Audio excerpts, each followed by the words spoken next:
We are talking about backstroke arms. I will run you through the technique, the body position, and the power and pull of the stroke, and we're going to talk about the stages of the actual stroke itself. We've got the recovery and setup, we've got the entry, the catch, and then the pull. Let's get straight into it.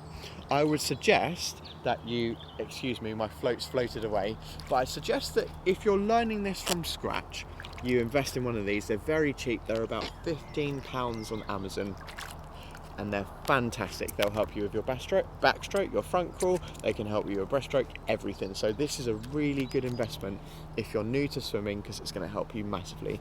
And I'm going to talk about things today using this float. So I'd strongly suggest you get one of these. We'll put a link in the description. Have a go. Backstroke is the only stroke without a glide component. So at no point is your body at rest. Your arms are always doing something. One arm is at rest when the other isn't, but you're always engaging in moving through the water. There are 4 stages to the backstroke arm. We're going to start from our neutral position. Imagine I'm lying flat on top of the water. Obviously I need to talk to you, so I need to be like this, but we've got our hand flat. We want our thumb to come out of the water first. We don't want to pull water up, it's literally going to slow you down. So keep your hand in a neutral position against your side here. Thumb out of the water. It's going to come over the top. You don't want it to be out here. You want it to be as close to your body as possible. And a marker for this is as your arm comes over the top, when it rotates, which I'll speak about in a second, you want your arm to brush past your ear. Okay, so that's something you can watch out for. A common problem I see with people is they're kind of flinging their arm back and then they're just pushing through the water.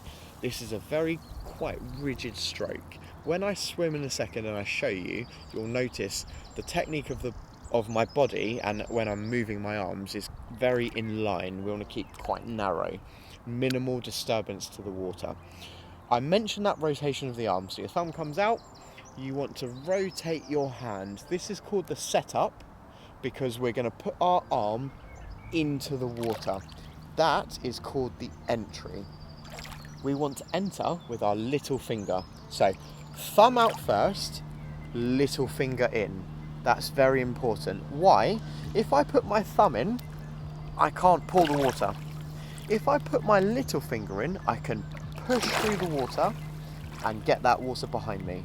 That's very important. So your arm rotates, little finger into the water.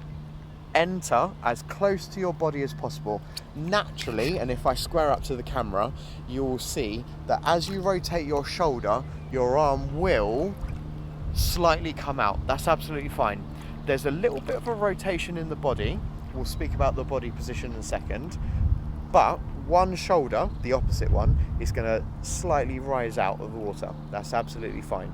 So hand over the top, little finger in. We've entered the water. What do we do now? We're simply going to let our elbow bend and we're going to push through the water. I'll show you underwater in a second, but this is a critical component to the stroke because this is where you're getting your power.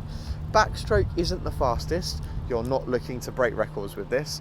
As you push through the water, make sure that you're not spinning your body. That's something to watch out for. You don't really want to be snaking yourself because you will build up a rotation in your body. Let's get swimming and I'll show you. How are you going to practice this? A great place to start is get yourself a kickboard and squeeze it with one arm. We're only going to practice one arm at the moment. Find yourself at a wall and practice your push and glide. As you push off, head back in the water and we want a nice and flat body position. You can do a small flutter kick just to keep your legs up. It's not critical at the moment, we're focusing on our arms. So, as I mentioned, thumb out first. Your hand will rotate through the stroke, little finger in. I'll pause there, look at my body position. This shoulder has risen out of the water and I'm kind of leaning back to get as much extension in the water as possible. My little finger enters the water and I push through. I'll speed it up, thumb out, rotate, entry and push. thumb out, rotate, past my ear, in line, entry and push. Practice this as you go through the water, just using one arm. Give this a go for a couple of lengths and then swap. Grab onto this float with the arm, swap arms and practice it again. So rotation, entry and push. Arm out, rotation, past my ear, full extension and push. I'm shouting things very quickly, I understand, but key points there are full extension, make sure you get that rotation. The entry needs to be as clean as possible and in line with your body, not out here. Leaning back and push through the water.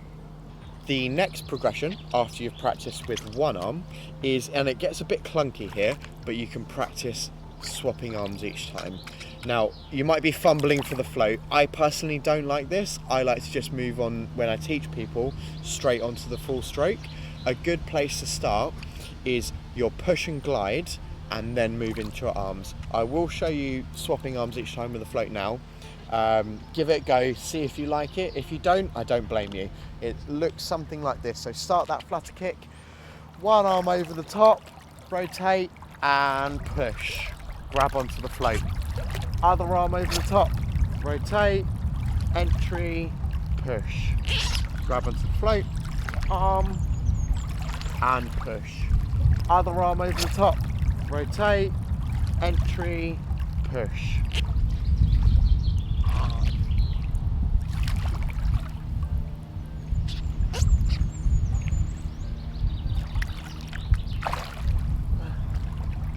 The technique here is quite critical.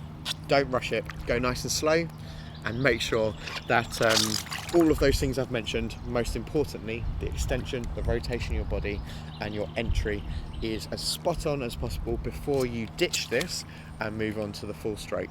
That float is really good for practicing this technique in isolation, which is what we want to do. Have a look at our other video on the backstroke full stroke.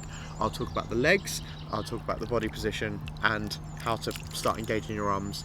Thank you very much for watching today. If you've got any questions, leave a comment below and I'll respond to you personally and we can chat about how your swimming journey is going. If you like this video, please consider subscribing to us because it really helps us more than you can imagine. Helps us film in these lovely locations. Thank you very much. I'll see you in the next one.